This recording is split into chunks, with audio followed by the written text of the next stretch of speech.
Hello all வணக்கம். Fifth and final test between India and England preview பண்ண வந்திருக்கோம். தரம்சாலாவில் கடைசி டெஸ்ட் மேட்ச், ஒரு பல்சேட்டிங் சீரீஸ். பீடாக், வெல்கம் டு த ஷோ. அதுக்கு முன்னாடி ஆர்சிபி பார்த்தீங்களா மேட்ச்? ஈசாலா யூபி வாரியர்ஸ் ஜெயிச்சிட்டாங்க. இதோட சின்னசாமியில் கேம்ஸ் எல்லாம் முடிஞ்சது. அதை பற்றி சொல்லிட்டு இந்த மேட்சை பற்றி பேச ஆரம்பிங்க பீடா. கொஞ்சம் பயமா இருக்கு. ஆசைப்பட்டு ஈசலா அப்படிதான் தமிழ்நாடு சொன்னோம். ஒரு மரண அடி நேத்து தான் வந்து கான்பிடண்டா சொன்னோம் ஃபைட் பண்ணுவாங்கன்னு. ஒரு ஃபைட்டே இல்லாம ஒரு இன்னிங்ஸ் டிபிட் வாங்கிட்டாங்க. அன்பார்ச்சுனேட்டா இந்த வருஷமும் போச்சு. நல்லா ஆடினாங்க இன்னைக்கு பியூட்டிஃபுல்லா. அந்த அந்த ஸ்மிருதி மந்தானா வந்து 14 ஓவர் வரைக்கும் ரொம்ப எக்ஸலண்டா எடுத்துன்னு போயிட்டு அதான் நீங்க நீங்க சொன்னீங்க போன வாட்டி ஷோவில். அதான் நீங்க இந்த 180 உமன்ஸ் கிரிக்கெட்ல வந்ததுன்னா என்னதான் பிச்சு இதா இருந்தாலும் கொஞ்சம் கஷ்டம் அடிக்கிறது. ஸோ அந்த பிளாட்ஃபார்ம் வந்து பியூட்டிஃபுல்லா செட் பண்ணி கொடுத்தாங்க. இந்த சோஃபி டிவைன் ஏன் வந்து பின்னாடி டிமோட் பண்ணாங்கன்னு எனக்கு தெரியல. பட் அந்த ஸ்ட்ராட்டஜியும் ரொம்ப நல்லா ஒர்க் ஆச்சு. இந்த மாதிரி ஆடினாங்கன்னா சான்ஸ் இருக்கு. ஏன்னா வந்து it is not a play of like IPL. இப்போ ஃபர்ஸ்ட் வர்ற டீம் வந்துட்டு உங்களுக்கு ஃபைனல்ஸ் போயிடும். அதுக்கப்புறம் second eliminator literal semi-finals. So நீங்க qualify ஆனீங்கன்னா the path is not very very long. அப்படிங்கும் போது தேர்ட் டீமா பினிஷ் பண்ண கூட ஒரு நிறைய சான்ஸ் இருக்கு. பட் 5-3 அப்படின்றது ஒரு வெரி குட் ஸ்டார்ட். ஏன்னா ஒரு டீம் ஒன்றும் தேராது, அது அப்படியே போயிடும். நம்ம சொன்ன மாதிரி இந்த 3 டீம் வரும் நம்ம எதிர்பார்க்கிறோம். ஹோப்ஃபுல்லி கஷ்டம் ஆர்சிபி குரூப்பை டிராப் பண்றது. ஈவன் அவங்க குவாலிஃபை ஆனாலும் they will have a plenty of chance to win the trophy. அப்போ இந்த தரம்சாலா மேட்ச்க்கு அப்படியே போவோம். அஞ்சாவது மேட்ச் WTC சீரீஸ் ஜெயிச்சாச்சு. WTC பாயிண்ட்டையும் அள்ளி விடுவோமா? அஸ்வினுக்கு 100th டெஸ்ட் மேட்ச், எல்லாம் பேசலாம். இனிஷியல் தாட்ஸ் என்ன? அஸ்வின் கண்டர் டெஸ்ட் மேட்ச், ஐ திங்க் பேர்ஸ்டோக்கும் 100th டெஸ்ட் மேட்ச். சரி, 100th டெஸ்ட்.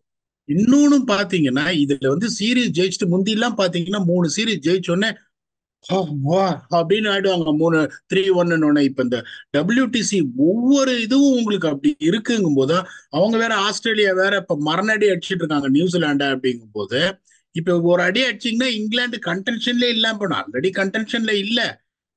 ஒரு டீமை எலிமினேட் பண்ணலாம், சவுத் ஆப்பிரிக்கா வராது எப்படியும். ஸோ காம்படிஷன் வந்து உங்களுக்கு கம்மி ஆயிடும். அப்படிங்கும் போது this test becomes very very important. Conditions போயிடலாம். முன்னாடியே நம்ம சொன்னோம் இந்த 5 வென்யூவும் பாத்தீங்கன்னா பெருசா டெஸ்ட் மேட்ச் நிறைய ஆடாத ஒரு வென்யூ. இப்ப தரம்சாலால ஒரே ஒரு டெஸ்ட் தான் ஆடினது, அது 2017. அது வந்து இந்தியா ஈஸியா 8 விக்கெட்ல ஜெயிச்சாங்க. இப்ப ஆஸ்திரேலியா ஃபர்ஸ்ட் பேட் பண்ணாங்க, 300 all out, followed by India 332 all out. Third இன்னிங்ஸ்ல வந்து 137 ஆல் அவுட் ஆஸ்திரேலியா. ஃபோர்த் இன்னிங்ஸ்ல 106 ஃபார் 2, 8 விக்கெட்ஸ் இந்தியா ஜெயிச்சாங்க. திருப்பியும் அதே தான் சொல்றேன், இந்த 2.5 நாள் வந்து நல்லா இருக்கும் பேட்டிங் ஆடுறதுக்கு. 5 டெஸ்ட் மேட்சுமே ஸ்கிரிப்ட் ஒரே மாதிரிதான் எழுதுற ஸ்கிரிப்ட். பேஸ் பாலர்ஸ் பாத்தீங்கன்னா 39% எடுத்திருக்காங்க, ஸ்பின்னர்ஸ் வந்து 61% எடுத்திருக்காங்க. அப்படிங்கும் போது உங்களுக்கு வந்துட்டு 39% of wickets taken by pace bowlers in Indian venue is something very high to be considered about. இப்ப இங்க பாத்தீங்கன்னா டாஸ் வின் பண்ணது பேட் பண்ணிட்டாங்க ஆஸ்திரேலியா. இப்ப இங்கேயும் பாத்தீங்கன்னா விக்கெட்ஸ் பிரேக்கப் மத்த இது மாதிரியே தான் இருக்கும். இந்த ஃபர்ஸ்ட் செஷன்ல பெருசா விக்கெட் விழாது. 23% ஆஃப் விக்கெட்ஸ் தான் ஃபர்ஸ்ட் செஷன்ல விழுந்திருக்கு. 40% செகண்ட் செஷனு, தேர்ட் செஷன்ல 37% விழுந்திருக்கு. இப்ப விக்கெட்ஸ் பிரேக்கப்னு பாத்தீங்கன்னா இந்த ஃபர்ஸ்ட் 20 ஓவர்ஸ்ல ஒரு விக்கெட் தான் விழுந்திருக்கு. 21 to 50 3 விக்கெட். அந்த பால் சாஃப்ட் ஆகும் போது 51 to 80 அண்ட் ஃபர்தர் 4 விக்கெட் விழுந்திருக்கும் போது man of the match Ravindra Jadeja அப்படின்னா ஒரு 7 for 87, 8 for 84 இல்லல. அவர் எதுக்காக மேன் ஆஃப் த மேட்ச் வாங்கினாரு? 63 with the bat, 1 for 57, 3 for 24 with the ball. அதனால இதுவும் பெருசா திருப்புலி ஸ்பின்னர்ஸ் எதுவும் கிடையாது. ஸோ இப்ப டொமஸ்டிக்கு போயிடுவோம். இந்த வருஷம் வந்து 4 மேட்ச் ஆடி இருக்காங்க, 3 ரிசல்ட், ஒரு டிரா. Team batting first 3 ஜெயிச்சிருக்கு. அந்த ஸ்கிரிப்ட் எப்பவுமே இந்தியால வந்து மாறாது. 100% இது. டீம் பேட்டிங் செகண்ட், எதுவும் ஜெயிக்கல. Highest first inning score 482, that is Baroda versus Himachal. Highest second inning score 319, Himachal versus Delhi. Highest third inning score 381 for 6, Delhi versus Himachal. Fourth inning score highest 250, Delhi versus UP. Highest சேஸுங்கிறது எதுவுமே இல்லை, ஏன்னா எந்த 4 மேட்ச்ல வந்து எந்த சேஸும் நடக்கல.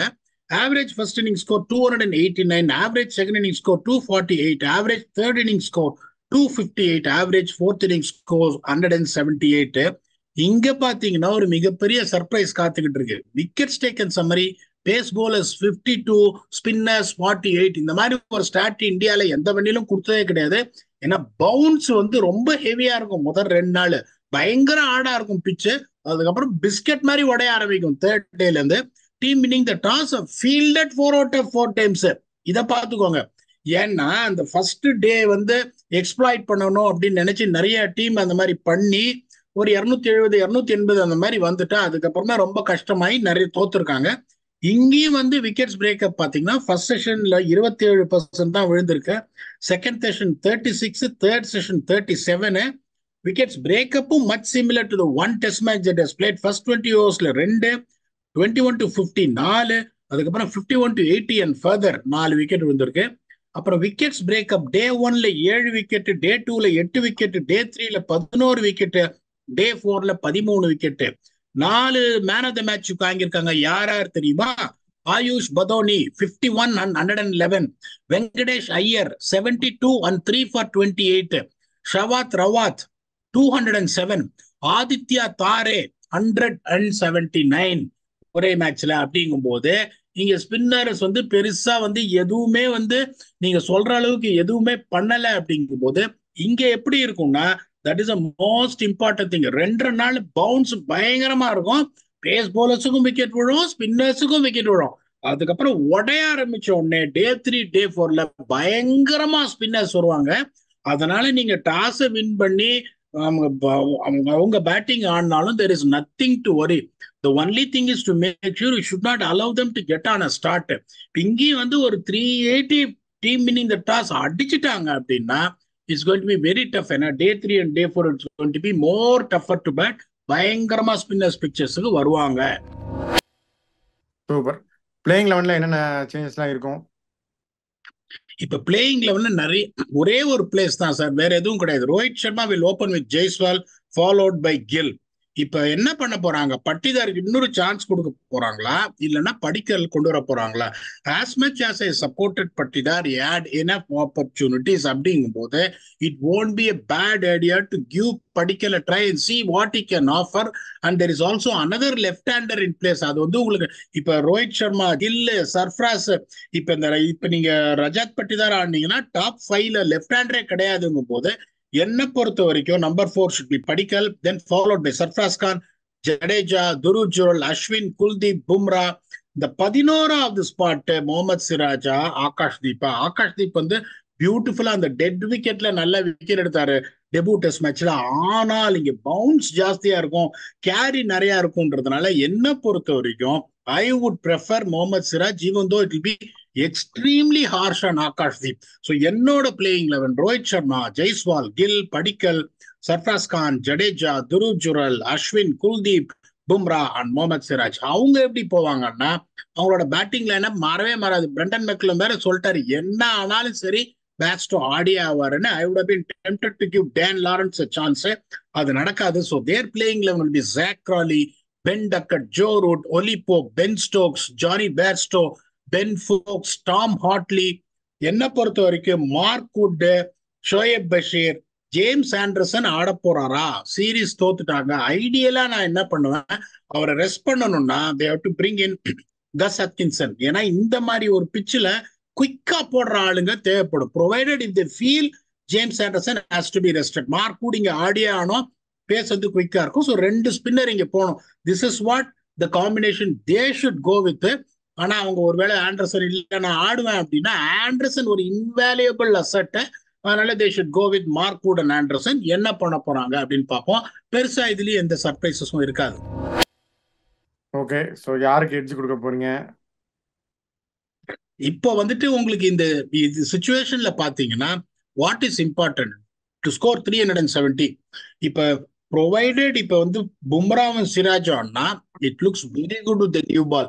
டப்புடிப்பின் கசாமுசா நீங்க ஃபர்ஸ்ட் பேட்டிங் ஆடி கொஞ்சம் ஹெல்ப் இருக்கும். அதனாலதான் வந்து டொமஸ்டிக் கிரிக்கெட்ல வந்துட்டு team winning the toss of bowl ஃபர்ஸ்ட்ங்கும் போது கசாமுசா ஆனீங்கன்னா டபக்னு ஒரு 4 விக்கெட், ஒரு 73 for 4 ஆகி அதுக்கப்புறம் ஸ்பின்னர்ஸ் வந்தா கஷ்டமாயிடும். இப்ப அதே இங்கே பாத்தீங்கன்னா உங்களுக்கு மார்க் வுட், அதுக்கப்புறம் வந்து ஆண்டர்சன் ஆட போறாரா தெரியாது. ஆண்டர்சன் ஆடினாலும் பேஸ் இருக்கிறவங்களுக்கு எஃபெக்டிவா இருக்கும். இப்ப உங்களுக்கு பாத்தீங்கன்னா இங்க ஜெய்ஸ்வால் வேற லெவல்ல ஆடுறாரு, கில்லு ஃபார்முக்கு வந்துட்டாரு. அந்த நம்பர் 4 ஸ்பாட் தான் ஒரு கொஸ்டினா இருக்கு. ரோஹித் சர்மாவும் அடிக்கிற மாதிரி தெரியுது. And the depth what India got, what Dhruv Jurel has shown and Ashwin has shown with the bat, Kuldeep Yadav has shown with the bat அப்படிங்கும்போது அந்த எட்ஜ் உங்களுக்கு இருக்கு. ஸ்பின்னுங்கும் போது நீங்க கம்பேரே பண்ண முடியாது. இங்க பவுன்ஸ் வேற ஜாஸ்தியா இருக்கும் அப்படிங்கறதுனால நிறைய ஓவர் ஸ்பின் போடுவார் அஸ்வின். குல்தீப்பே ஆடுறது இங்க ரொம்ப கஷ்டமா இருக்குன்றதுனால டெஃபினட்டா எட்ஜ் வந்து again go with same edge of 56-44. நான் சொல்றதெல்லாம் பெருசு கிடையாது. இப்போ உங்களை கேட்கறேன், இந்தியாவா இங்கிலாண்டா? இல்ல அதேதான் 4-1 தான். உங்க ஆசைப்படி 5-0 இருந்திருக்கணும். சரி பரவாயில்ல, 4-1 தான். அதேதான் நானும் சொல்றேன். அந்த நோட் ஃபேண்டசி பிக்ஸ் என்னென்ன இப்போ உங்களுக்கு பட்டிதார் வந்து சொல்லிட்டு நீங்க டிராப் ஆயிடுவாருன்னு சொன்னீங்க பீடா. அது எனக்கு கொஞ்சம் வருத்தம் தான். ஆனாலும் எனக்கு என்னமோ பட்டிதார் ஐபிஎல் அடிப்பாருன்னு தோணுது. அது ஒரு முதல் ஃபேண்டசி ஃபோர்காஸ்டா நான் சொல்லிடுறேன். இதுக்கு நீங்க ஃபேண்டசி சொல்லுங்க. பட்டிதர் ஒரு குவாலிட்டி பிளேயர் சார். நான் ஆடணும்னு தான் ஆசைப்படுறேன். But whatever fair is fair. So 6 innings கொடுத்துட்டாங்க. இப்போ ஒருத்தர் கொண்டு வந்திருக்காங்க அப்படிங்கும் போது ஒருவேளை வந்து படிக்கல் வந்து ஒரு 130 அடிச்சிட்டாருன்னு வச்சுக்கோங்களேன், it's going to be a plus for India. அது பட்டிதாரால முடியாதுன்னு நான் சொல்ல. பட்டிதார 130 இங்க அடிக்கலாம். பட் ஒருத்தருக்கு 6 இன்னிங்ஸ் நீங்க கொடுத்துட்டீங்க, ஒருத்தர் நீங்க எடுத்துட்டு வந்திருக்கீங்க ஆஃப்டர் ஹெவி பர்ஃபார்மன்சஸ் இன் ரஞ்சி டிராஃபிங்கும் போது there is nothing wrong in giving him an opportunity. அப்படி கொடுக்கலன்னா கூட I won't really criticize that. I will be really happy that backing a quality player like Patidar. அதே மாதிரி நீங்க சொல்றதையும் நானும் சொல்றேன், 450 ரன் கண்டிப்பா அடிப்பாரு. அதுல ஒன்றும் சந்தேகமே கிடையாது. இப்ப இங்கேயும் பாத்தீங்கன்னா ஈவன் தான் இந்த ஃபர்ஸ்ட் 2 இன்னிங்ஸ்ல ஸ்பின்னர்ஸ் பெருசா இதுக்கு வரலன்னாலும் அந்த 3rd and 4th இன்னிங்ஸ் கண்டிப்பா வருவாங்கன்றது. அதாவது ஸ்பின் ட்வின்ஸை விடாதீங்க, ஜடேஜா அண்ட் அஸ்வின். ஏன்னா பேட்டிங்ல வேற 2 இன்னிங்ஸ் சேர்ந்து ஒரு 60 ரன் அடிச்சிருவாங்க. செம ஃபார்ம், ரொம்ப பியூட்டிஃபுல்லா ஆடி இருக்காரு கில்ல. அதனால நான் கில்ல எடுப்பேன். இங்க நீங்க பும்ராவை விடவே கூடாது. Even though 3rd innings 4th innings spin domination இருந்தாலும் பும்ராவை எடுங்க. அதுக்கப்புறம் I will always go with Joe Root. So என்னோட 5 பிக்ஸ் பாத்தீங்கன்னா Ravi Jadeja, Ravi Ashwin, Shubman Gill, Jasprit Bumrah and Joe Root. அதை விட்டுருங்க. இப்ப 2 பேரு ஆட்ட நாயகன் அதிக பாயிண்ட் இந்த டபுள் செஞ்சுரி அடிக்க போறது யாருங்க?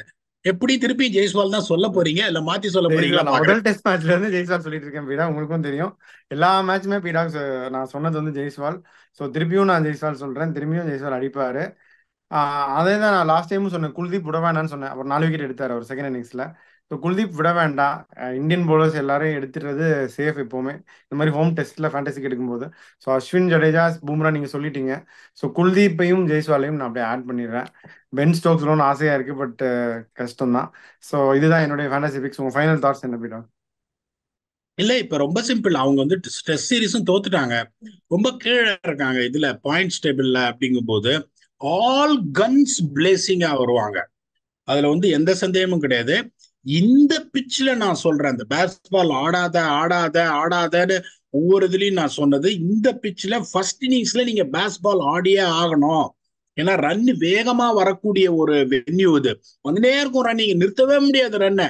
அப்படிங்கும் போது இங்க வந்து இங்கிலாந்து என்ன பண்ணணும்னா first இன்னிங்ஸ்ல they have to go hammer and tongs, they have to attack, seeing the situation where they are placed, where the first innings lead go. அதுக்கப்புறம் செகண்ட் இன்னிங்ஸ்ல வந்து செகண்ட் இன்னிங்ஸ் கொஞ்சம் சேலஞ்சிங்கா இருக்குங்கும் போது அந்த கான்செப்டை மாத்தி கொஞ்சம் கரெக்டா ப்ராப்பரா ஆனா definitely this match test match will also be a interesting one. இல்ல அப்படின்னு சொல்லிட்டு அவங்க திருப்பி செகண்ட் இன்னிங்ஸும் அடிக்க போனாங்க அப்படின்னா this test match will probably end in India's favor. India வந்து ரொம்ப சிம்பிள், ஒண்ணுமே பண்ணக்கூடாது. இந்தியாவும் இப்ப வந்து பேட்டிங் ஆடினாங்கன்னா ஃபர்ஸ்ட் 12 ஓவர் அலையும் பால் ஃபாஸ்ட் போலர்ஸுக்கு விட்டு விட்டு விட்டு விட்டு ஆடிட்டு அதுக்கப்புறம் they should also really start scoring runs. இந்த ஃபர்ஸ்ட் டே நீங்க வந்து பேட்டிங் ஆனீங்கன்னா 330க்கு 6 அந்த மாதிரி நீங்க முடிச்சீங்கன்னா whichever team is going to end up with that will really hold advantage the rest of the test match. அப்படிங்கும் போது இந்த டெஸ்ட் மேட்ச் இந்த pitch England will definitely compete even though we have given edge 56-44 in India's favor. அது என்ன நடக்குது அப்படின்னு டே 1 ரிவ்யூல வந்து பார்ப்போம். யார் வந்து அப்பர் ஹேண்ட் இந்த இம்பார்ட்டன்ட் டே 1ல எடுக்கிறாங்கன்னு. Until we come back and entertain you for yet another episode that will probably be the day 1 review of India versus England test match at Dharamshala. Thanks a lot and bye bye.